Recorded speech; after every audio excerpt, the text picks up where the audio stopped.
on the topic National Cohesion for Growth and Progress, the Nigerian Dilemma.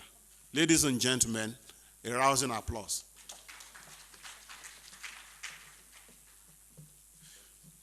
Thank you. Thank you very much. I know that the topic itself sounds like a topic for a pretty long lecture. Let me, again, as we say, stand on existing protocols. As at last night, actually at about 11 o'clock, I was still on my computer. And I decided to call Eric to find out, again, what was happening. And then it was only then I saw the list of the names of the respondents, more or less, to my paper. And I had actually, quite mistakenly, spent a bit of my time writing a paper, which I had to leave in my computer. Because after the death of the clerk, I wanted to do a comparative analysis of the clerk and Gorbachev as leaders that took an incredible suicidal risk, but just for the transformation of their country. But I think at the end, after I spoke to Eric at about 11, and I looked at what needed to be said, and the people, I thought it may not be fair to them because I'll probably be putting them in a corner. So this morning, I made a few notes that I will be speaking to. In January this year, this is on a commercial note now. There's a book I have which is going to be published, and the title of the book is Broken Truths, Nigeria's Elusive Quest for National Cohesion. It's a collection of, I just selected 10 of the almost 20 or so convocation lectures I've delivered across Nigeria. I haven't received close to 30 invitations from different universities. And I'm quite humbled by the fact that people think one has something to say. Last week I was on a Zoom meeting with a group of young Nigerians in different parts of the world. The conversation was actually supposed to last about an hour, but we ended up dragging for 2 hours, and after even beyond 2 hours, I was the one who said, no, let's stop like that. What was fascinating for me about the conversation was that these young people felt so challenged by what they thought I had to say. And while I conceded to them the right to feel like living Nigeria, and while I conceded that we are all tired and frustrated, because the nature of my work is to market hope, people still kept asking me, these young people were asking me, Bishop, we have almost concluded plans of living Nigeria, but you are making it difficult for us. We're going to have the conversation again, because I think that perhaps one of the things that has been missing in the conversation about Nigeria, which speaks to the nature of the politics that we play, is that our political affiliations and feelings are always so divisive that we end up living in little cubicles. And people just think that somehow you have a right to disagree with us. Not really, but the only right we concede you is the right to agree with us. And I'm mightily proud, let me put it that way, that people, like some of the people, I will not call names, a lot of the people who vilified me, abused me, and wrote all kinds of things for which I made no reply, are now coming full cycle. And for the better part of 2 or 3 or so years, I meet Nigerians and they say, Bishop, what did you see that the rest of us didn't see? I didn't see anything. But I just had a feeling that there are certain parameters that good governance has to meet. And for me, the conversation has not been about APC, it's not been about President Buhari, although tangentially, given where we are, and that what Dr. Kayode Fayemi has said himself, despite being a leading member of the party, it's impossible for me to improve on that. But I speak to the issues about what really are the building blocks for national cohesion. How do you achieve national cohesion? I don't know, but I think that the critical pillar has to be the quality of the constitution that a country has. A constitution doesn't necessarily solve all the problems, but it offers us a moral pillar around which to hang debates and expectations. And after the American Revolution, the interesting question Americans were asking themselves was, we had fought. We now need to figure out what to do. And the issue was, issues of taxation, the unresolved issues of even ideological dispositions and how people were feeling about the new country. And then there were issues of interstate trade. How do we regulate trade among ourselves? And then, of course, the other larger issues about external aggression. How do we keep our country protected? Therefore, in 1787, as most of you already know, the Americans decided that they're going to have what they call a constitutional convention. And this convention was to help them reconcile all these disparate, conflicting, counter-penetrating perceptions about what the future of the country was going to look like. Because remember that even in 1776, when the Declaration of Independence was written, barely 10% of Americans were educated. And Nigerians must always, because Nigerians are angrier now than they have always been, but we mistakenly get nostalgic about the past, and we think, oh, the past was better. It really is not that the past was better. Truly, we had less capacity to interrogate the systems. We were less educated. Now that we are better educated, and we are traveling more, and we are seeing more, and Nigerians are rightly becoming impatient. So the critical questions for me is that the conversations we are having now are not new. The real challenge is the leadership with the right disposition. Because after all, an orchestra, all people playing in an orchestra play different, different tunes. It is a business of the conductor to harmonize all these tunes to give good music. So really critical to our conversation is the quality of leadership, but also the depth of understanding of those who are our leaders. And so the question then was, what are we to do? A man called James Madison, who would later become the 4th president of the United States of America, was intensely interested in this debate. And his best friend, interestingly, Thomas Jefferson, he was his best friend, but Thomas Jefferson was living in France. So he wrote a letter to Thomas Jefferson to say, look, we're going to be debating the future of our country and writing a constitution. I need to understand the difference between Republican constitutions and federal constitutions. So can you please help me get some reading material related, even laws and contracts and agreements within the Roman and Greek city-states. Get me whatever you can get. And his friend Thomas Jefferson went around many bookshops in Paris over a period of time and was able to send him, as they say, a total of 197 books, just to read and prepare for this debate on the Constitution. Now, it is also very interesting because up till today, Americans agree that James Madison is called the father of the American Constitution. And people call him the greatest genius in constitutional design. And then, of course, he's often referred to as the philosopher among statesmen and the statesman among philosophers. What we're saying, therefore, because if you contrast it with our situation in Nigeria, from 1914 right up till today, because after over 60 years, we are still in no agreement about the nature of our constitution. The debates have become more acrimonious, more frustrating. And what has always been very interesting about the debates of the Nigerian constitution has always been the perception, the quality and the caliber of people that have always been sent to the Constituent Assembly. I was lucky that in 2005, I was appointed secretary of the Political Reform Conference. I know what I saw. I know the caliber of people I saw. And I don't mean disrespect. But you are a lot of people who had just absolutely no idea of why they came, beyond the fact that governors say we should come. Now, in 1977, in debating the 1977 Constitution, in 1977, one thing was very interesting that happened. That is, during the Sharia debate, most Southerners said that they were hearing about the word Sharia for the very first time. And I remember the most dramatic person was Sam Mbakwe. Sam Mbakwe said, this thing they are calling Sharia, what is it about? And at the end of the debate in 1978, it was very interesting that subsequent discussions about the Nigerian constitution, the hottest part of the debate was always the issue of the status of Sharia law. In fact, a member who participated. I don't want to call his name. But he said to me, he was somebody from the north, but a Christian from the north.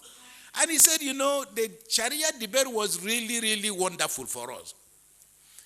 Because those who were Christians went around saying we defeated Sharia. And if you remember, literally all the Muslim delegates walked out. And what was interesting was this gentleman, when I went to interview him for my PhD, when I was writing my PhD, he said to me, look, what was beautiful about the Sharia was that those of us who defeated the Sharia, we went back and told our people, if you don't vote for us, Sharia will come. And then the Muslims who thought they lost Sharia went back to their people and they said, if you don't vote for us, we will not get back Sharia. It sounds trivial, but what is very interesting is that by 1989, the National Assembly discussion debates chaired by Justice Aniagolu had very terrifying conclusions, because Justice Aniagolu says in his book that at the time they were debating the clause, the Sharia clause, on the eve, first of all, they had to suspend the debate. On the eve, according to Justice Aniagolu, his book is there, you can read it. He says machetes and pangas and knives had vanished from the market between Suleja and what was Abuja. Because members of the Constituent Assembly had gathered, and on the day they were going to take the final decision about whether or not to extend what the Muslims were asking for in terms of the scope of Sharia law. That was the level of preparedness. In the 1978 debate, when there was tension, when the Muslims walked out, a 25-man committee was set up to review the issues. And what was very interesting, because I went back and checked the records, out of those 25 persons, the only person who didn't go into politics was Simeon Adebo. He was the chairman. The other 24 people who were part of that committee that, quote unquote, resolved the Sharia crisis, 24 of them, or 23 of them, ended up in MPN. One of them, who was in PDP, in MPP, that is Paul Unongo, if you remember, in 1983, after Chagari offered him a job, he also was literally on the verge of joining the MPN. What am I saying? I'm just saying that something as fundamental as a constitution, the debate and the issues that ought to form the kernel of our governance, has never been subjected to the intellectual rigor that is required. The result is that we've never debated our constitution based on the peculiarities, the cultural expectations, the hopes, the anxieties, and the fears of ordinary Nigerians. If you look at the South African constitution, the great thing that South Africans had, which we didn't have, was that Mandela walked out of prison in 1990, I think, February 11th. Mandela walked out of prison. Now, it took until 1994 before Mandela became president. But even within those 3.5 years of debate, the South Africans had an opportunity to debate all the thorns, the brambles, the issues, the unpalatable issues. They had an opportunity to debate those issues, not around cameras, not as a political strategy. So by the time Mandela was sworn in and the South African Parliament assembled, it was just to append signatures. The point I'm making, therefore, is that it is tragic, because we must correlate the fact that this endless debate about Sharia, about not only Sharia law, but also about the constitution, and our seeming immobility. Because if you now look at what happened in 1999 with our return to democracy, and what happened in Zamfara, and spilled over to the 11 or 12 northern states, when state governors were literally, with gun in their heads, compelled to adopt Sharia, to proclaim Sharia, suddenly the areas of the greatest and the worst human rights violations, tensions, murders, assassinations, and death are coterminous with those areas. What am I saying? That we must be careful with how much raw meat we feed our people with. Because the point is that we are still unable to come up with articles of engagement. Of course, the other thing is, in designing a constitution, where do you derive inspiration from? You derive inspiration from people's culture. It was important, but it has never been the case that non-Muslims sufficiently understood what Muslims were talking when they're talking about Sharia law. it's never the case that Muslims sufficiently have created an opportunity for them to understand the anxieties of Christians. And in my view, a lot of this is feeding the violence that persists in our country today. That is why Nigerians keep thinking there must be something about religion, and there is something about the inevitability of conflict between Christians and Muslims. The reality is that it is not so. But if you ask, there are other systems of government. We have decided to adopt democracy. But we could have adopted anarchy as a system of government, and it's legitimately a system of government. There's a system of government that is called anarchy. If you adopt anarchism as a system of government, what it means is that it's not the chaos that you imagine. Anarchy as a system of government simply says we don't have a leader. All right? And it has been tried in the world. We can try plutocracy. Plutocracy simply says only those who are rich can participate in government. Or we can try aristocracy. More or less, basically the same thing, and feudalism, which is only after you do a blood test and it is said that your blood is blue. That is, you belong to royalty. Those are the only people that can contest and seek office. Or we can decide on a theocracy. Theocracy simply means that only those who are religiously, either Christian, Muslim, whatever, that governance is a government by religious people. Or we can try oligarchy or communism. The oligarchs are just a bunch of few people who govern on behalf of others. Or colonialism. The British came, it was a system of government. Or totalitarianism. But we've opted for democracy. And we repeat the tired words of Churchill, who said that democracy is the worst form of government except for others. But we have agreed in Nigeria that we need an aggregate of principles, and that given the nature of our country, democracy is what best approximates the opportunity for people to develop freely, exercise their freedom, live peacefully, manage diversity. Tragically, the basket of what we have called democracy is a combination of all the things I've listed. So, I then asked the question, why has national cohesion eluded us? Condoleezza Rice, in her book, she wrote a very beautiful book on democracy, in which she said, every democracy is flawed at its inception. And indeed, no democracy ever becomes perfect. The question is not one of perfection, but how an imperfect system can survive, move forward, and grow. So it is not that we are having conflict. It is that how do we get men and women to be able to deal with the issues of this conflict?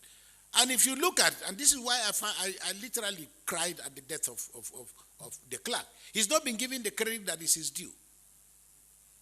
Because in the final analysis, this country will not be fixed until Muslims understand the grievances of Christians, until Christians understand the grievances of Muslims, until at an ethnic level, everybody understands the grievances of every ethnic group.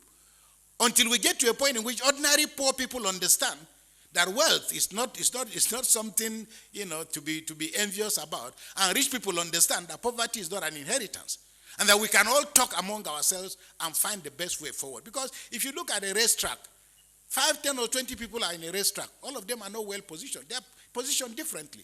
But the hope is that all of them will have a fair chance, and nobody has an undue advantage. So the issue about our future is that national cohesion is largely a function of myth. People create mythologies, and these myths are a national flag, an anthem, music, a culture, song, literature, who our heroes are, what monuments we have, what archives we have, and what kind of myth we create among ourselves. Today, if you ask about, we say, the labels of our heroes past. Do Nigerians really have heroes? The answer is no. Because if you mention the name of Nnamdi Azikiwe, are you going to excite somebody in Jigawa? Are you exciting somebody in Kebbi or in Sokoto? If you go to Onitsha, to Uyo, to Owerri, or to Port Harcourt, and you mention the name of Sadona, will you generate any excitement for anybody? Or if you take the name of Awolowo and you go to Ijo land or whatever, and in Bayelsa, will people get excited? Are we at a point in which we can say, like Churchill is to the British people, or Abraham Lincoln is, or Charles de Gaulle, and so on and so forth? Unfortunately, a nation has to have institutions that inspire national aspirations and confidence. Take a simple example of the universities in Nigeria today. All the federal universities, they've all become tribal clubs. Because you cannot say that Professor Mohammed Jega, for example, shows up in the University of Calabar and wants to be interviewed for Vice Chancellor. Are you crazy? Or that Professor Thomas Mwachukwu has appeared in Sokoto and wants to be Vice Chancellor of Osman Danfodio University. You must be mad.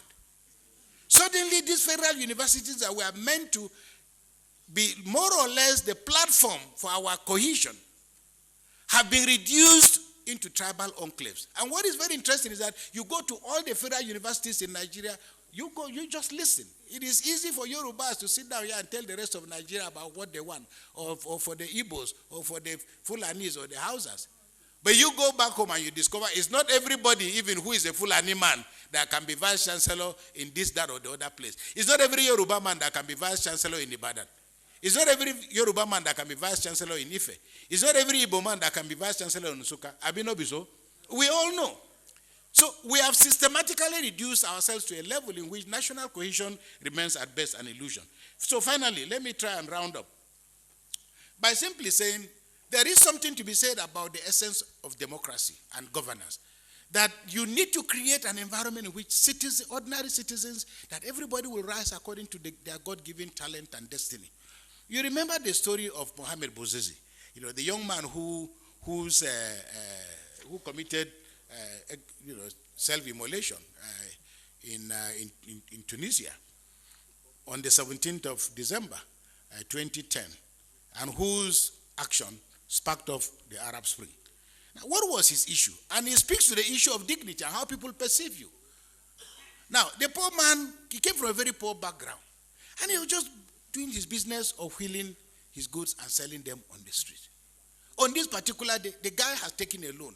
He's got a wife, he's got a family. His father died, a miserable death and left them with poverty. The father left them a small plot of land.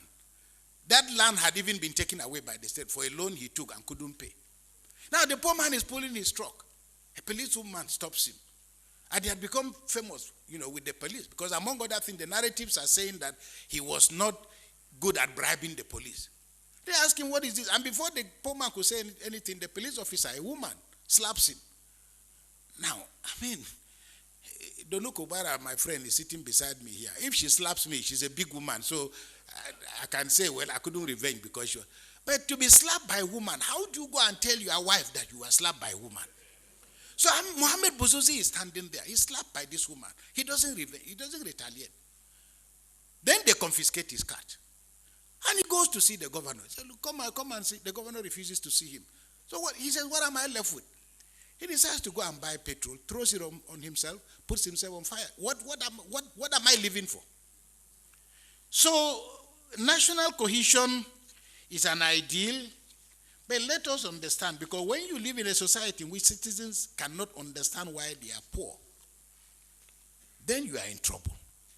Because if people do not know, as it is in Nigeria today, if you ask a young man, I get all these young men coming to me day in and day out. Young boys and young girls. They've graduated. They've got a 2-1. They've got good results. Where are they going to get? You ask. They say they are recruiting people in the army. Can I apply? I say, apply. They say they are recruiting people in road safety. They are recruiting people in, you heard the story here in FCDA. They say, Internal Revenue Service. 38,000 applications were received. 38,000. From what I saw on television, the members of the House of Representatives went to do oversight. And they had already decided to hire people without even opening the 38,000 applications. So when you live in this kind of country, I don't see how, because patriotism is not a commodity of exchange. People who are ministers today, I see them all the time because I've been around for more than 40, I'm going to be 45 years a priest this year. So I've been around for quite some time. But I see all these ministers who were abusing me 10 years ago or 15 years ago. They say, you are causing trouble for our bishop. You are causing trouble for our country. You don't like our party. Then they are removed as minister. And then they start to say, Bishop, hey, this government, the thing you were saying, it really was true. I'm familiar with those cycles. But our nation must come together. And I think Dr. Fayemi made the point eloquently. I can't improve on it. That you cannot expect people to love your country if you don't love and respect them. So I want to thank Eric for this wonderful idea. Like he said, you shall know the truth. Dr. Fayemi added, and the truth shall set you free. But remember, the truth is not as simple as we want to make it look. When Jesus appeared before Pilate, and he talked about the truth, Pilate said, truth, what is that? And Justice Oputa used to, I said to people, they say, I'm telling you, what I'm telling you is the truth. Or the newspaper is famous for writing the truth. No, there is no truth. It's always elusive. Because even the lawyers will tell you, if you want to know the truth, hear both, or the judge, hear both sides. But you can hear both sides and still not get the truth, because there is your side, there is my side, and there is the truth. Very often the truth is hidden in the crack somewhere. I end up, before I go, there's this poor man. He had always been a victim, and my friend, you must hear this. So the man decided, he said, look, these lawyers, I am tired. Every time they have taken my farm, I go to court. We try and try. They find I'm not able to win my case. So he decided to go to it, because he said he will listen. The judge will tell him one thing, and then, so one day he decided to go to a judge, a chamber. He said, look, I'm looking for, is there a lawyer here who has only one hand? And the man said, what do you mean? He said, I want a lawyer with only one hand. They said, no, we don't have a disabled lawyer here. So he kept going around. When he got to the third law firm, he said, do you have a lawyer here with one hand? He said, no, we don't have a lawyer with one hand. Why? He said, look, I want a lawyer with one hand, because every time I go to court, they would talk. Then they will say on the one hand and on the other. So I want a lawyer. When I tell my story, it will be, that is the end of it. Thank you very much, Eric, and congratulations. Please, there is a seat there for you. Vintage Bishop Mathew Hassan Kukah. Thanks for checking out SYMFONI on YouTube.